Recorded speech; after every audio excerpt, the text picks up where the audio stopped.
अब क्या करें भैया, सिर्फ धमकी तो दी जा रही है। मैं खुद थक गया हूँ कि इसने धमकी दे दी, उसने धमकी दे दी, लेकिन आप समझ सकते हैं ये मेरे मन की बातें तो है नहीं। और अगर मैं आपको बताना ही बंद कर दूँ, मैं सिर्फ मेन बात बता दूँ मोटी मोटी उठा के, तो फिर वो भी आपको अच्छा नहीं लगेगा। जानना तो सभी चाहते हैं ना कि कौन सा देश बोल क्या रहा है। कर तो ससुर कुछ नहीं रहे हैं, लेकिन अगर कोई बोल भी रहा है तो सभी जानना चाहते हैं। तो इसमें आप मेरे से नाराज़ मत होइए। आप लोग बहुत लोग यार राधा भाई हम थक गए हैं धमकी, आप सुन के थक गए हैं तो सोचिए मैं बोल के कितना थकाऊँगा। इसने ये धमकी दे दी, उसने वो धमकी, तो बताना ज़रूरी होता है, ये खबर होती है, ठीक है। हम गोदी मीडिया की तरह नहीं हो सकते कि मणिपुर पूरा जल रहा है लेकिन हम जो है वहाँ इजराइल में जाकर इजराइल कर रहे हों। आप समझ रहे हो, बहुत बड़ा प्रोपेगेंडा है।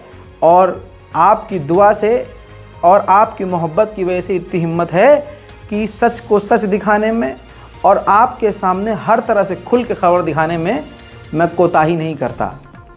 दोस्तों, आपको बता दूं कि मोहम्मद बिन सलमान और मलेशिया के प्रधानमंत्री ने फ़ोन पर बात करी।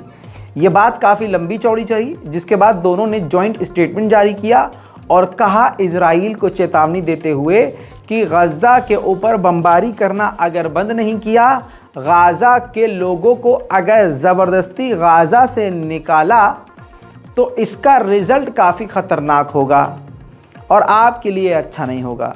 दोस्तों, जो सऊदी अरब कल तक बोल ही नहीं रहा था और इजराइल के साथ नॉर्मलाइजेशन कर रहा था, उसका इस तरह का सख्त बयान भी अमेरिका और इजराइल के लिए तमाचे से कम नहीं है। गज़ा पर ख़तरनाक हमले के बाद जो देश इजराइल के करीब थे वो भी ऑटोमेटिकली उससे दूर होना शुरू हो गए हैं। मैं आपको बता दूं कि ठीक इसी तरह का सेम टू सेम बयान इजिप्ट के विदेश मंत्री ने भी दिया है। इजिप्ट के विदेश मंत्री ने भी कहा है कि अगर गज़ा के लोगों को ज़बरदस्ती निकाला गया तो इजराइल को इसके नुकसान उठाने पड़ेंगे और परिणाम भुगतना पड़ेगा। मैं आपको ये भी बता रहा हूँ हर दिन कि देखिए, फ़िलिस्तीन के कई सारे टुकड़े हैं, गाँव, हर जगह अलग अलग इजराइल की मिलिट्री लगातार लोगों को मार रही है।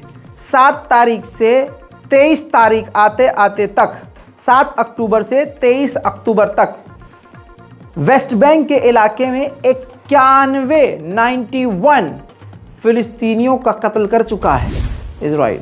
जानकर आपको हैरानी होगी कि इन्हीं 7 अक्टूबर से 22 अक्टूबर तक गाज़ा के इलाके में 5000 आम नागरिकों का नरसंहार कर चुका है। और ये आंकड़े लगातार बढ़ते जा रहे हैं क्योंकि हर 1 घंटे में इजराइल गज़ा के इलाके पर खौफनाक बमबारी कर रहा है। लीजिए, आपके सामने एक और बड़ी खबर बता दूं कि डिटेल ये आ रही है जो अभी मेरे पास है कि अब इजराइल की आर्मी ने जानकारी दी है कि इजराइल के नॉर्थ के इलाके की तरफ हम जंग की तैयारी कर रहे हैं। जिस साइड लेबनान है, जिस साइड हिजबुल्लाह है, और हिजबुल्लाह ने काफ़ी ज़्यादा नुकसान इजराइल को पहुंचाया है। वहीं अमेरिका के विदेश मंत्री एंटोनी ब्लिंकन ने चिंता जताई है कि हमें काफ़ी चिंता है, दुख है कि ईरान के लड़ाके अमेरिका और इजराइल पर अलग अलग क्षेत्रों में हमला कर रहे हैं। इजराइल को सोचना होगा कि आगे वो क्या करे। साथ इन्होंने ये भी कहा कि इजराइल को सोचना चाहिए कि गज़ा से हमास को मिटाने के बाद गज़ा में किसकी सरकार आए, इस पर भी ध्यान इजराइल को देना चाहिए। दोस्तों, इजराइल की सेना की गज़ा के कुछ ज़रा से इलाके में 1-8 किलोमीटर घुसने की खबर थी, लेकिन फ़िलिस्तीनी रेसिस्टेंस फाइटर्स ने ज़ोरदार हमला किया, जिसके बाद इजरायली मिलिट्रियंस को वहां से फरार होना पड़ा। वहीं आपको बता दूं कि अब खबर यह आ रही है कि अमेरिका प्रेशराइज कर रहा है इजराइल को कि आप जंग गाज़ा के अंदर मत लेके जाओ, गज़ा के अंदर ज़मीनी फ़ौज लेके मत जाओ, फ़िलहाल कुछ टाइम के लिए रुक जाओ। जी हाँ, ये है खेल। जैसे आपको मेरी बात समझ में नहीं आई, वैसे ही दुनिया को समझ में नहीं आ रही है। अमेरिका ये नहीं कह रहा कि गज़ा के अंदर रेड मत करो, बस वो कुछ वक्त के लिए रोक रहा है कि फ़िलहाल आप रेड बंद कर दो, अंदर मत घुसो, क्योंकि अमेरिका ये चाहता है कि पहले सारे यहूदी कैदियों को इजराइल छुड़ा ले, उसके बाद जो मर्जी कर लेना। दोस्तों, आपसे गुजारिश है कि मैकडॉनल्ड का सबसे पहले यानी अव्वल नंबर पर बाइकआउट कर दीजिए। बिल्कुल, बाइकआउट करने के काफ़ी सारे तरीके हैं, आप कोई भी तरीका अपना सकते हैं।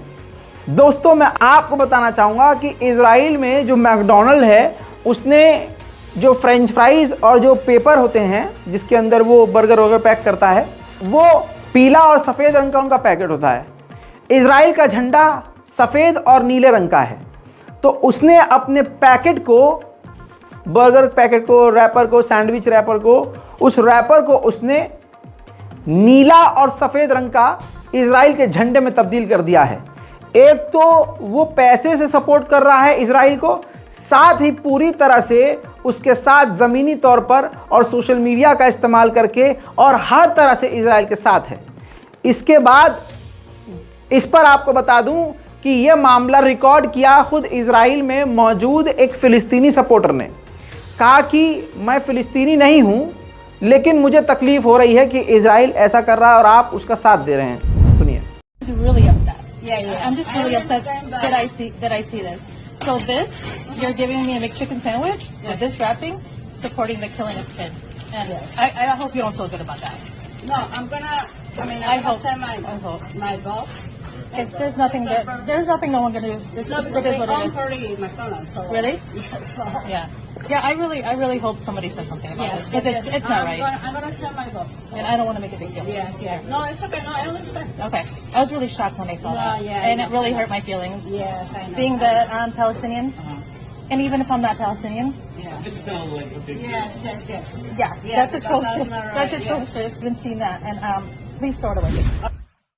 हमारी एक सब्सक्राइबर लखनऊ से हमें बताती हैं कि सुमैया राणा ने लास्ट जुमे को प्रोटेस्ट ऑर्गेनाइज किया था, और ये तस्वीरें कुछ मेरे पास मौजूद हैं जो उन्होंने सबूत के तौर पर भेजी, जिसमें जानकारी ये दी गई कि जुमे की नमाज होनी थी और फिर उसी नमाज के बाद जो है फ़िलिस्तीनियों के लिए दुआ भी होनी थी। लेकिन इमामबाड़े की तरफ ये जो प्रदर्शन था, वहाँ 1 बजे से 100-200 पुलिस वाले लगा दिए गए और सुमैया राणा को गिरफ्तार कर लिया गया, डिटेन कर लिया गया। यहाँ तक कि जब लोग प्रोटेस्ट के लिए पहुँच रहे थे तो उनको पुलिस वालों ने, योगी जी की पुलिस ने खड़ा ही नहीं होने दिया। जब सुमैया राणा को डिटेन किया गया तब प्रदर्शन की लोकेशन को चेंज किया गया। हुसैनाबाद से अब हजरतगंज में प्रदर्शन होना था, लेकिन हुसैनाबाद वहाँ भी भाई पुलिस, उस पुलिस ने भी, वहाँ की पुलिस ने भी प्रदर्शन नहीं होने दिया। हमारे व्यूअर्स ने हमें बताया कि लखनऊ में मैकडॉनल्ड के बाहर उन्होंने, सोचिए स्टूडेंट लोग, अल्लाह इन्हें सलामत रखे, ये हैं जिंदा दिल लोग, ये अभी से फाइटर्स हैं दोस्तों। ये ऐसा नहीं है किसी देश के लिए लड़ रहे हैं, नहीं, ये सच्चाई के लिए लड़ रहे हैं। सोचिए, ये तस्वीर मुझे उन्होंने भेजी,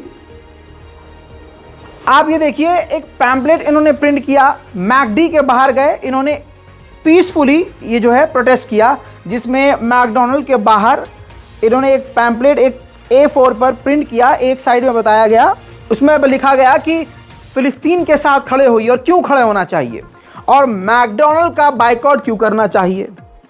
दोस्तों, ज़ैनब बताती हैं कि हमने इस तरह का प्रदर्शन जब करना शुरू किया तो अगले दिन दोबारा हम जब मैकडी के बाहर इस तरह से प्रदर्शन करने गए तो मैकडॉनल्ड वालों ने क्या करा, पहले से ही पुलिस वालों को बुला लिया था और पुलिस वाले फिर हमें वहाँ खड़ा नहीं होने दिए और हमें मतलब डरा कर धमका कर भगा दिया। तो दोस्तों, ये तब तक डरा रहे हैं जब तक एक साथ पूरी दुनिया के मुसलमान जिंदा नहीं होते। ये कितनों को डरा लेंगे, कितनों को मार लेंगे। महात्मा गांधी ने भी अहिंसा का रास्ता अपनाकर जेल भरो आंदोलन शुरू किया था। बस इतिहास अगर पता हो तभी सीने से आपके डर निकले। इसके अलावा बताऊं आपको, यहाँ तो छोटे छोटे प्रदर्शन तक रोके जा रहे हैं, लेकिन पूरी दुनिया में, भारत को छोड़कर पूरी दुनिया में जबरदस्त प्रदर्शन हो रहा है। न्यूयॉर्क का हाल दिखाऊं आपको, देखिए।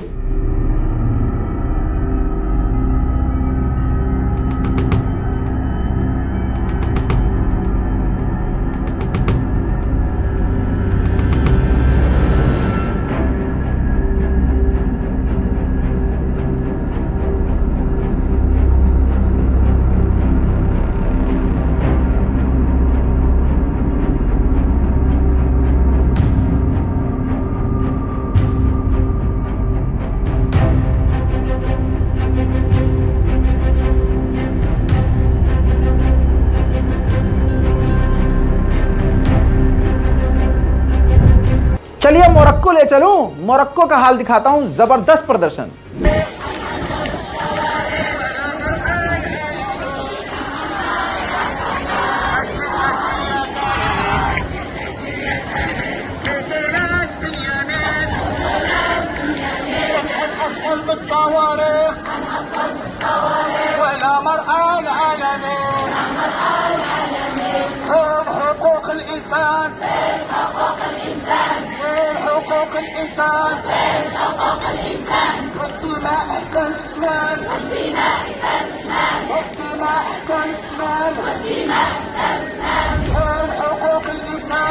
सोचिए दोस्तों, भारत फिलिस्तीन के साथ खड़ा है, एड भेज दिया, खाना पानी दवाइयां सब भेज दिया मोदी जी ने। मोदी जी के आड़ भक्त कह रहे हैं कि वी स्टैंड विद इजराइल। भाई इजराइल के अंडे मत बनो, कितना भी ऊपर चढ़ने की कोशिश करो लटके रहोगे नीचे ही। तो अपनी औकात के अंदर रहो, जलील हो भारत में हो, चलो ठीक है घर का मामला है, लेकिन अंतर्राष्ट्रीय लेवल पर जलील हो रहे हो तुम। पूरी दुनिया इजराइल के खिलाफ बोल रही है और तुम और सब दुनिया जाए बाहर में। हमारे मोदी जी फिलिस्तीन के साथ खड़े हैं। हमारे माननीय प्रधानमंत्री जी ने इमीडिएट इफेक्ट पर एक दिन पहले बोला है कि हम महमूद अब्बास से बात करी और कहा कि हम आपको मदद भेजेंगे। भाई साहब अभी बात कहे हुए 48 घंटे नहीं हुए, भारतीय एयरफोर्स तुरंत सारा साजो सामान लेकर पहुंच गई, दवाइयां लेके पहुंच गई, किट लेके पहुंच गई, कंबल लेके पहुंच गई, अनाज लेके पहुंच गई। किसने भेजा? आड़ भक्तों के घर से गया। खाने को दाना नहीं, सही रास्ते पे जाना नहीं, मुंह से अंगूर चबा नहीं पाते, पिछवाड़े से अखरोट तोड़ने की बात कर देते हैं। दोस्तों चलिए, अमेरिका के बॉस्टन जो काफी बड़ा शहर है, वहां भी गाजा गाजा, फिलिस्तीन फिलिस्तीन।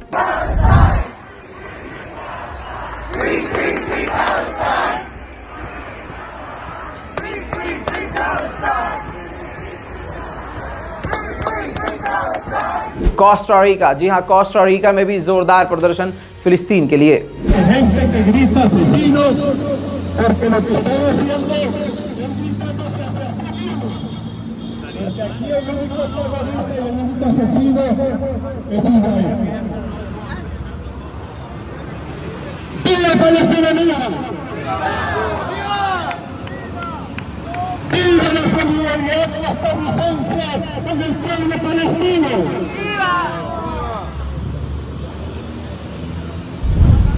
दोस्तों बड़ी जानकारी एक और दे दूं, 14 ट्रक फिलहाल भारतीय वक्त के मुताबिक रात को 1 बजे गाजा के अंदर भेजे गए हैं। 14 ह्यूमैनिटेरियन एड के ट्रक। देखिए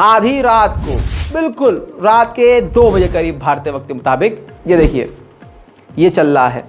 इजराइल का प्रधानमंत्री नेतन्याहू यानी नितिन यादव उर्फ नितिन यादव जो है लेट नाइट जो है अपनी मिलिट्री से डिस्कस कर रहा है कि अब गाजा के ऊपर किस तरह से हमला करना है, किस तरह से बच्चों को मारना है, किस तरह से एकदम से एक ही झटके में ज़्यादा से ज़्यादा लोगों को कत्ल करना है। इसी रिपोर्ट में आपको ये दिखाना चाहूँगा कि तुर्की के प्रेसिडेंट का खुद का जहाज जो है इजिप्ट पहुंचा है, डॉक्टरों की टीम लेकर और कुछ दवाइयां लेकर। अच्छी खबर है, देखिए।